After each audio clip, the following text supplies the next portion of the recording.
Tujuannya apa? Satu, orang bisa husuk mengikuti kalau yang dia baca hafal. Coba kalau imamnya membaca kul huwallahu ahad, anak-anak juga ikut di belakang kul huwallahu ahad, karena dia hafal. Begitu imam membaca surah Al-Baqarah ayat 10 sampai 115, la haula wala quwwata illa billah, dia husuk dengan bacaannya, kita husuk dengan hayalan. Kita mau ikut, tidak dihafal, mau ruku, belum selesai, terpaksa kita baca semua itu di dinding. Keadaan keuangan masjid, pengeluaran, saldo, waduh. Sudah dibaca satu tripleks, belum selesai bacanya imam, dibaca lagi kalender Persatuan Guru Republik Indonesia cabang Kabupaten Tanah Bumbu. Selesai lagi, belum selesai imam, dibaca lagi bajunya orang caleg DPR RI nomor urut 7 dari Partai Nasdem. Dibaca semua, Pak. Siapa yang salah? Siapa salah? Imam. Makanya kata Nabi, baca yang umumnya orang hafal dan ringkaskan.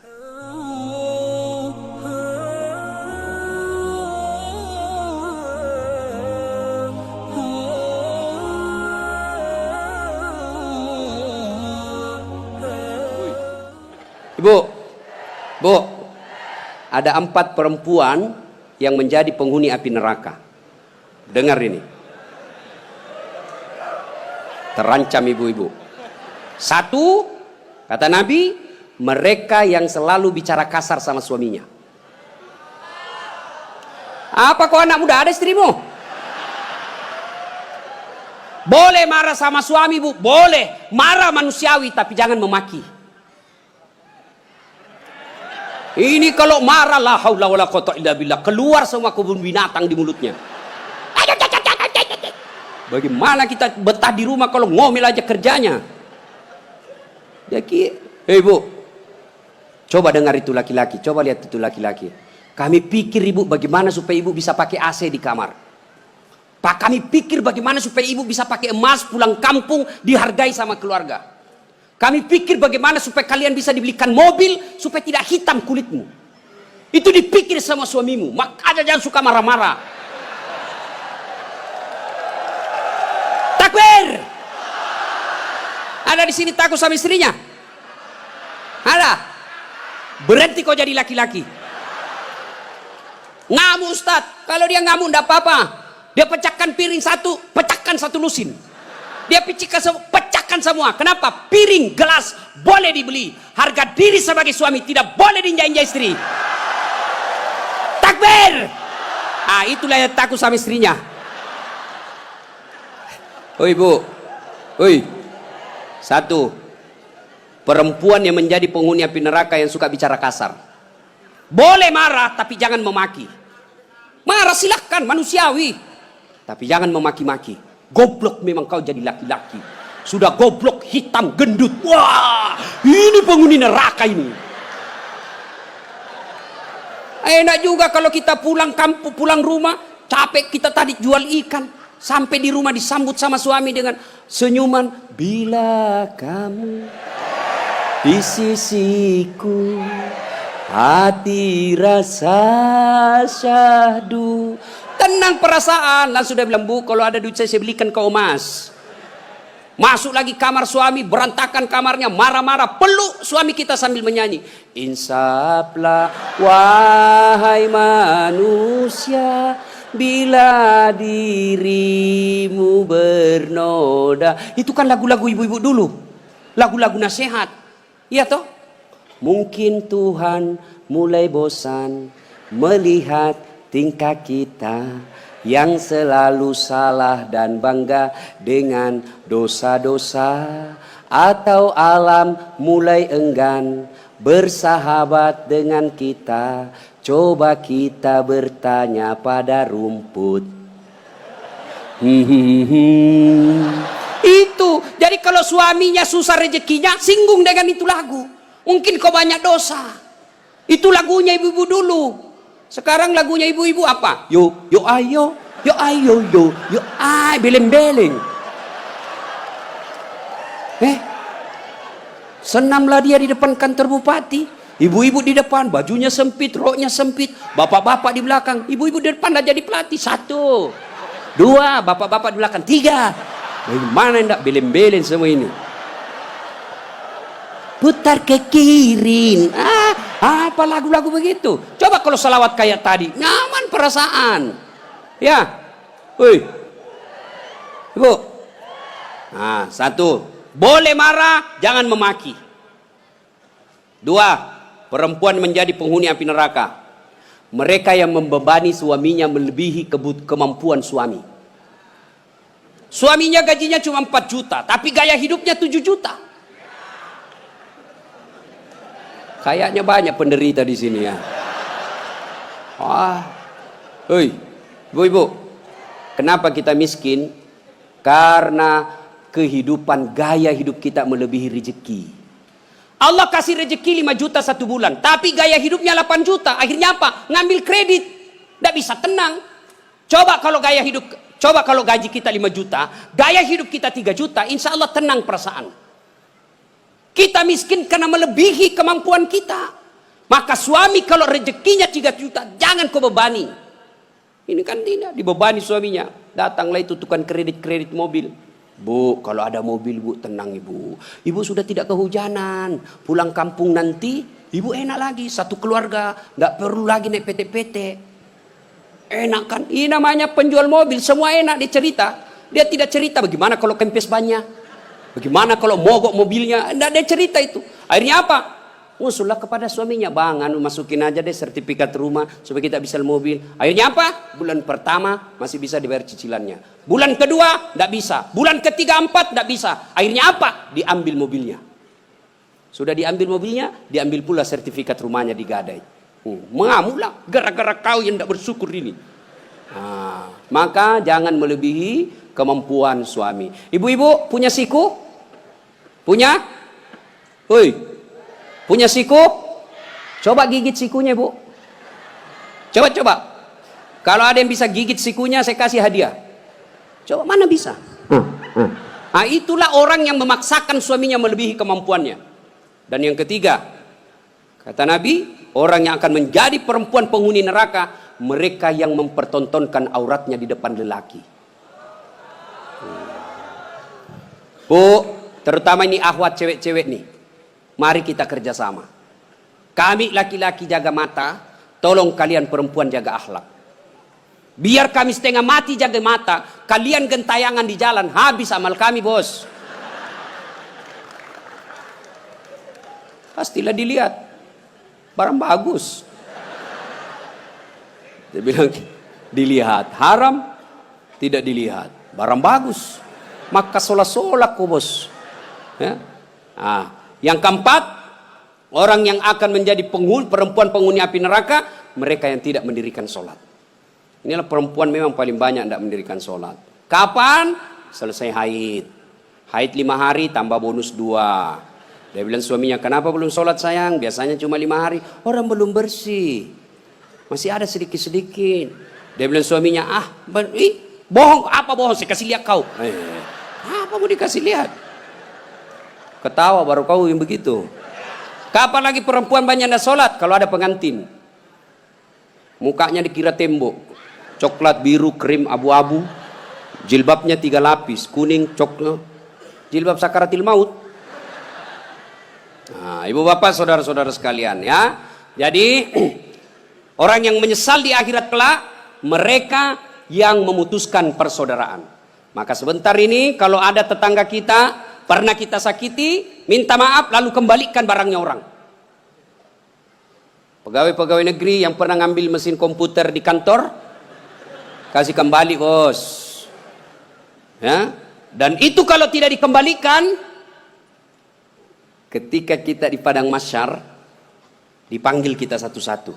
Bayangkan, dari Adam sampai kiamat, kumpul berapa triliun manusia, dipanggillah kita satu-satu. Siapa dulu yang dipanggil? Nenek kita yang duluan mati? Tidak. Kakek kita yang duluan wafat? Tidak. Leluhur kita yang duluan wafat? Tidak. Lalu siapa dulu yang dipanggil? Nama-nama Islam dulu. Abdurrahman, Abdul Jabbar, Siti Fatimah, Aisyah, Mutmainnah, Das'at Latif. Itu dulu dipanggil. Cuncung. Di belakang kok bos. Dipanggil juga tapi mondri kok bos. Maka jangan berkata apa arti sebuah nama. Nama itu penting. Begitu pentingnya sebuah nama sehingga Nabi jelaskan ada 3 kewajiban orang tua kepada anaknya. 1 diantaranya memberi nama yang baik. Kenapa? Karena di akhirat digunakan ini nama. Nama-nama Islam dulu. Tony, Johnny, Rudy, Ningsi, Nining. Dipanggil juga tapi di belakang bos. Habib Syekh, oh di depan. Dasat Latif, nomor 2.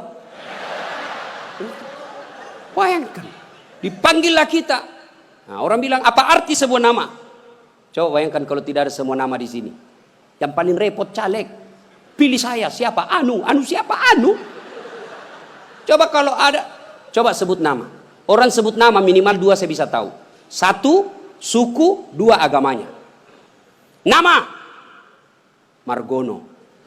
Nah, biasanya Jawa. Gitu? Nama Ambok Dalle. Anda mungkin Cina. Masa Ambok Dalle Cina? Nah, pasti Bugis. Ya kan? Nah, nama. Yang kedua, nama adalah doa. Ketika nama anak kita Mutmainnah, orang yang memanggilnya wahai Mutmainnah, wahai kau jiwa yang tenang, berarti orang mendoakannya. Dan di akhirat dipakai kelak. Ustadz, bagaimana saya Ustadz? Sudah terlanjur namaku Ronaldo. Karena bapakku pecinta bola. Bagaimana caranya Ustadz? Ya Islamkan. Bagaimana cara mengislamkannya? Tambah Muhammad di depannya. Muhammad Abdul Ronaldo. Nggak nyambung Ustadz, biar nggak nyambung. Yang penting selamat kok bos. Masih ingat almarhum Presiden kita Soeharto? Sebelum beliau menunaikan ibadah haji, kan namanya cuma Soeharto. Setelah menunaikan ibadah haji, Raja Fat waktu itu sadar, wah menderita nih Pak Harto nanti. Kalau tidak diislamkan, maka diislamkanlah namanya, ditambah di depannya Muhammad Soeharto. Ibu Tin juga ditambah di depannya Siti. Maka ibu-ibu yang sudah terlanjur namanya islamkan. Harus rubah KTP? Tidak. Yang penting misal ulang tahun. Saudara-saudara sekalian, hari ini nama saya islamkan. Yang tadinya Desi Ratnasari, saya menambah di depannya Siti Desi Ratnasari. Yang ketawa serius orang ini. Nama penting. Dan pada saat itu ketika kita dipanggil satu-satu, wajah-wajah kita di padang mahsyar tidak lagi seperti ini. Ada yang mukanya seperti ular. Kata Nabi, siapa yang muka ular? Mereka yang suka menjilat-jilat. Ini di kantor bupati banyak begini. Ya Pak, siapa. Ada juga orang itu pegawai kayak ndak punya lagi harga diri di depan bupatinya. Ya Pak, terserah Bapak. Wah. Cemen lu men. Ya. Yang kedua kata Nabi, ada juga nanti yang mukanya seperti anjing. Siapa muka anjing ya Rasulullah? Beliau menjawab, mereka yang disogok dan menyogok. Nah, ini termasuk anggota DPR nanti yang terpilih karena nyogok. Ada begitu di sini? Ada? Nah, kau salah, kenapa kau pilih? Tapi kau larang, tapi kau bilang wane piro. Nah. Lalu kata Nabi, ada juga nanti yang mukanya seperti tikus. Ya Rasulullah, siapa muka tikus? Mereka yang suka mengambil barangnya orang. Nah, ini yang ini di sini ya, yang suka korupsi dan disuruh pikul itu hasil korupsinya. Saya kalau lihat itu orang korupsi 3 miliar, 10 miliar, setengah mati dia pikul nanti itu. Dia bilang mahasiswaku 10 miliar uang dolar Singapura Ustaz itu dikantongi ji. Saya bilang jangan kau bayangkan uang Singapura, uang koin apa? Uang koin 10 miliar pikul kau itu. Ada juga kata Nabi yang nanti mukanya seperti kuda. Siapa muka kuda ya Rasulullah? Nabi menjelaskan mereka yang suka mendahului imam ketika sholat berjamaah. Nah, ini anak muda ini yang banyak. Imam belum turun dia sudah turun. Imam belum naik dia sudah naik. Ditanya kenapa kok cepat sekali? Dia bilang ini orang tua Ustaz. Sudah lowbat, saya masih full charge. Tidak boleh begitu bos. Ini juga imam kadangkala harus perhatikan. Ada juga kadangkala imam membalik-balik sunnah Rasul. Nabi jelaskan kalau kau jadi imam ringkaskan bacaan solatmu. Ini baru jadi imam mau takbir aja sudah lama. Gaji itu muakkak mani bawan selesai. Ada juga yang begitu. Kata Nabi ringkaskan bacaan solatmu. Ringkas. Yang kedua kata Nabi, bacalah yang umumnya orang hafal. Tujuannya apa? 1, orang bisa khusyuk mengikuti kalau yang dia baca hafal. Coba kalau imamnya membaca kul huwallahu ahad, anak-anak juga ikut di belakang kul huwallahu ahad, karena dia hafal. Begitu imam membaca surah Al-Baqarah, Ayat 10 sampai 115. La haula wala quwata illa billah. Dia husuk dengan bacaannya, kita husuk dengan hayalan. Kita mau ikut, tidak dihafal, mau ruku, belum selesai, terpaksa kita baca semua itu di dinding. Keadaan keuangan masjid, pengeluaran, saldo, waduh. Sudah dibaca satu tripleks, belum selesai bacanya imam, dibaca lagi kalender. Persatuan Guru Republik Indonesia cabang Kabupaten Tanah Bumbu. Selesai lagi, belum selesai imam, dibaca lagi. Bajunya orang, caleg DPR RI nomor urut 7 dari Partai Nasdem. Dibaca semua Pak. Siapa yang salah? Siapa salah? Imam. Makanya kata Nabi, baca yang umumnya orang hafal dan ringkaskan. Ada orang jadi imam, dites lah anak penghafal, kau jadi imam nak?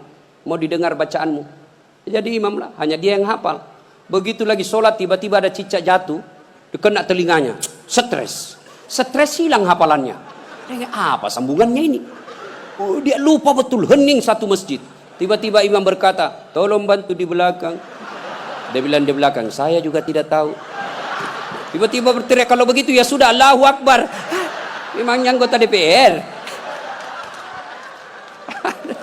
Saya punya pengalaman ini Pak, waktu saya kecil di kampung, SMP saya waktu itu. Sholat asar, lama sekali imam sujud. Kenapa lama betul ini imam sujud? Ada apa ini? Tiba-tiba ada kawan saya nakal, diangkat kepalanya. Hilang imam. Ternyata yang ditunggu sudah keluar. Dia keluar dari pintu samping. Kacau sholat.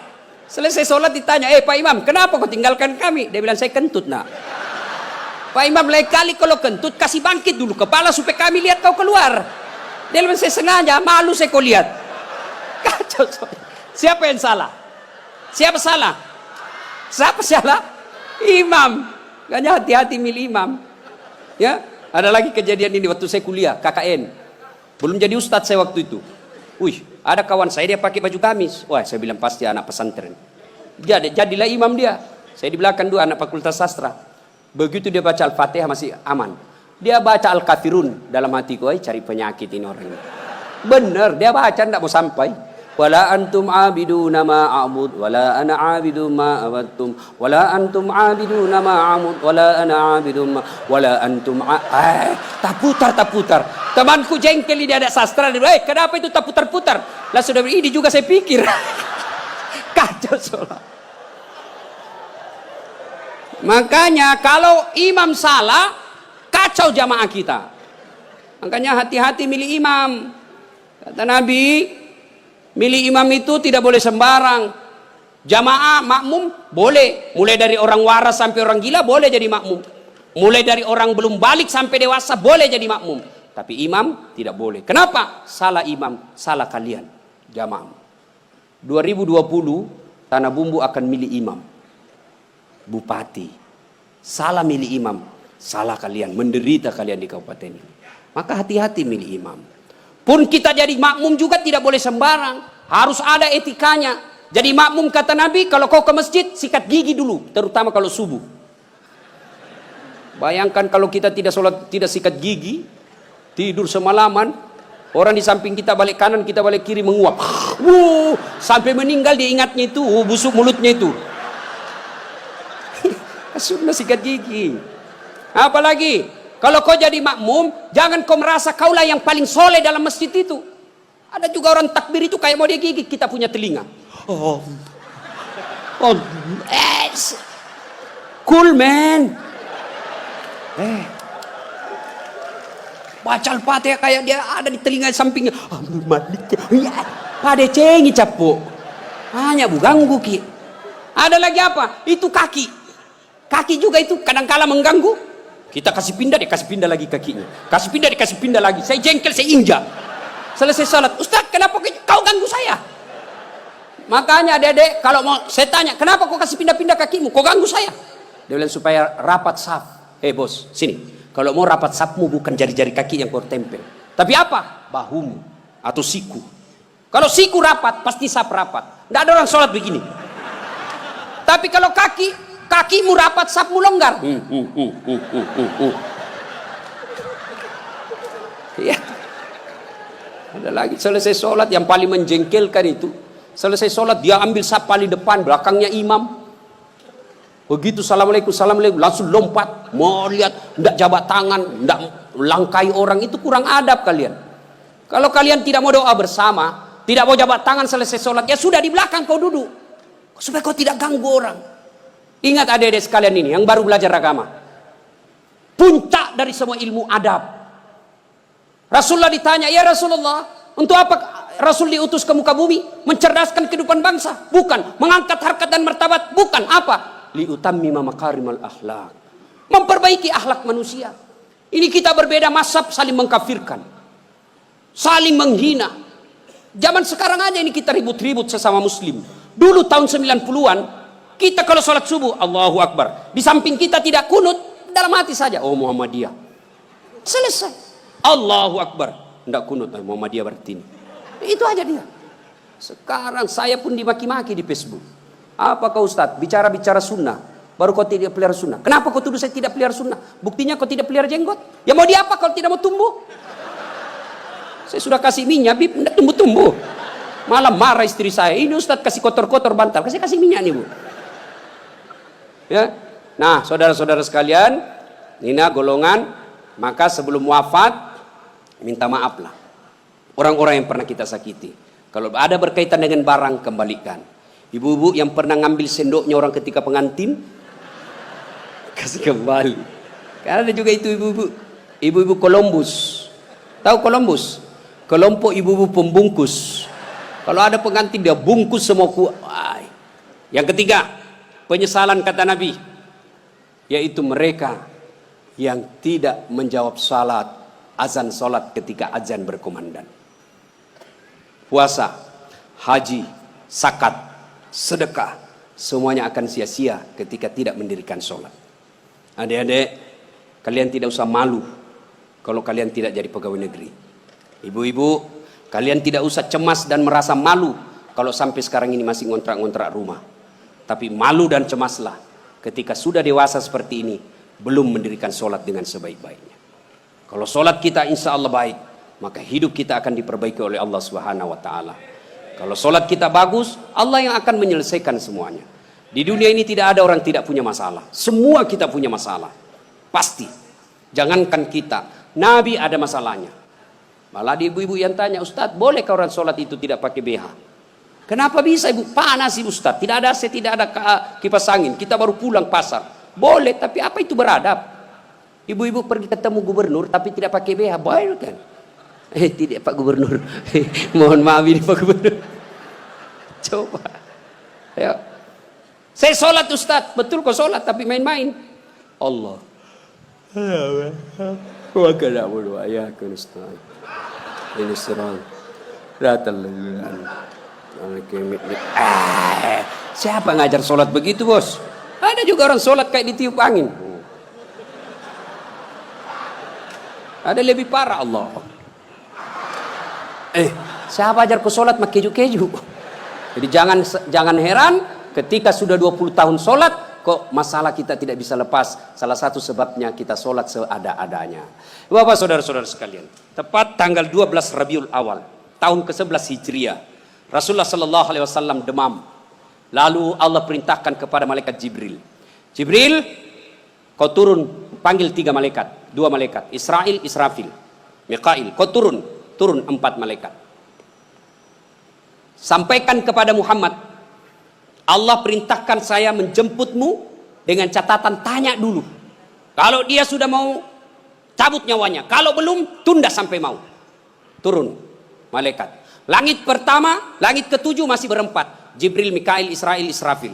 Langit ke-6 sampai ke-2 masih berempat. Di langit pertama Jibril berkata, malaikat pencabut nyawa saya tidak bertugas. Kau saja yang turun, jemput Nabi Muhammad. Tapi kata malaikat pencabut nyawa, tapi selama ini kamu yang ketemu, kamu kecesnya, kamu sahabatnya. Kau turunlah. Saya tunggu kau saja di sini.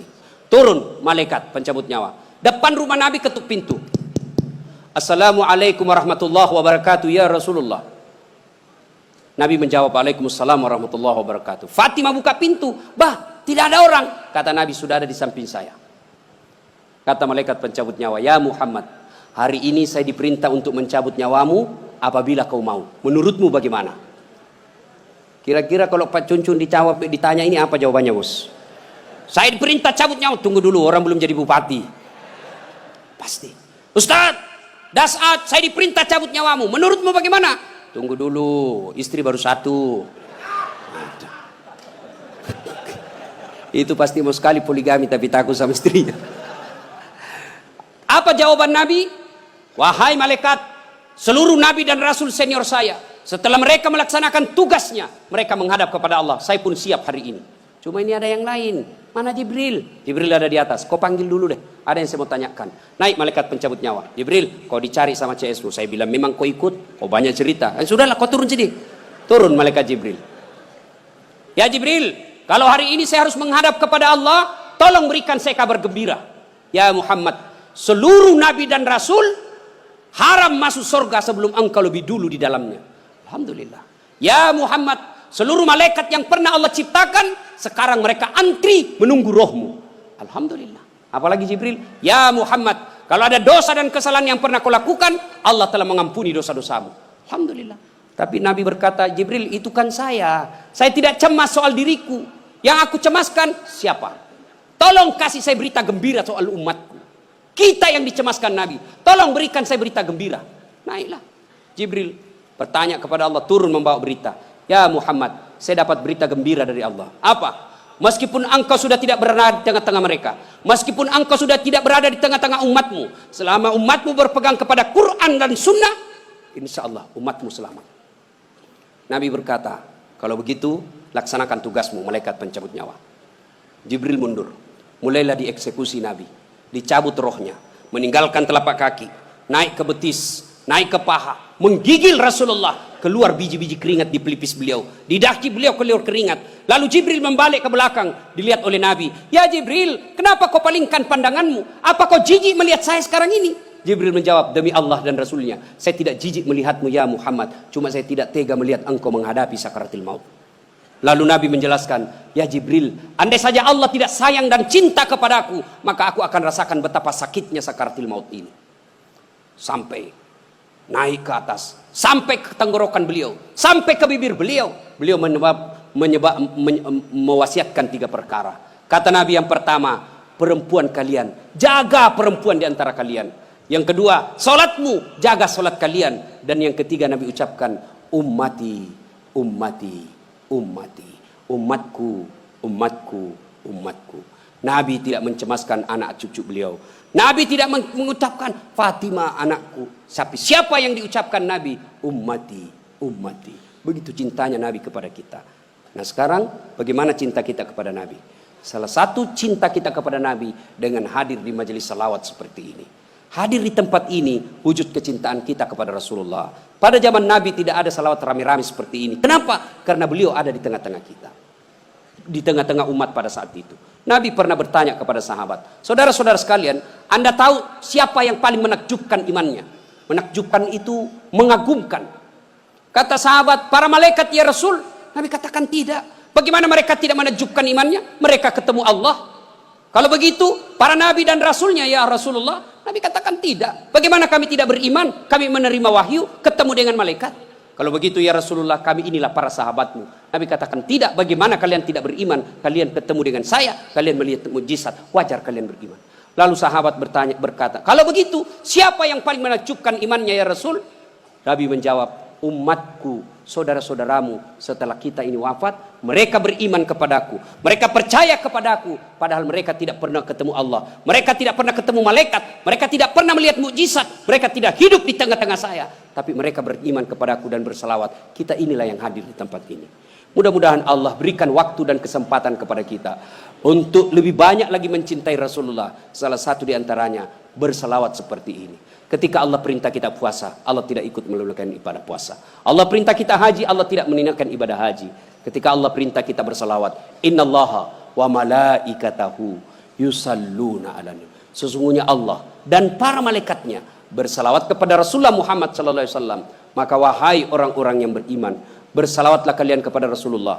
Dengar, garis bawahi, yusalluna 'alan nabi, sallu alaihi. Kata sahabat, para malaikat ya Rasul. Nabi katakan tidak. Bagaimana mereka tidak menakjubkan imannya? Mereka ketemu Allah. Kalau begitu, para nabi dan rasulnya, ya Rasulullah, Nabi katakan tidak. Bagaimana kami tidak beriman? Kami menerima wahyu, ketemu dengan malaikat. Kalau begitu ya Rasulullah, kami inilah para sahabatmu. Nabi katakan tidak. Bagaimana kalian tidak beriman? Kalian ketemu dengan saya, kalian melihat mujizat, wajar kalian beriman. Lalu sahabat berkata, kalau begitu siapa yang paling menakjubkan imannya ya Rasul? Nabi menjawab, umatku, saudara-saudaramu setelah kita ini wafat, mereka beriman kepadaku, mereka percaya kepadaku, padahal mereka tidak pernah ketemu Allah, mereka tidak pernah ketemu malaikat, mereka tidak pernah melihat mukjizat, mereka tidak hidup di tengah-tengah saya, tapi mereka beriman kepadaku dan berselawat. Kita inilah yang hadir di tempat ini. Mudah-mudahan Allah berikan waktu dan kesempatan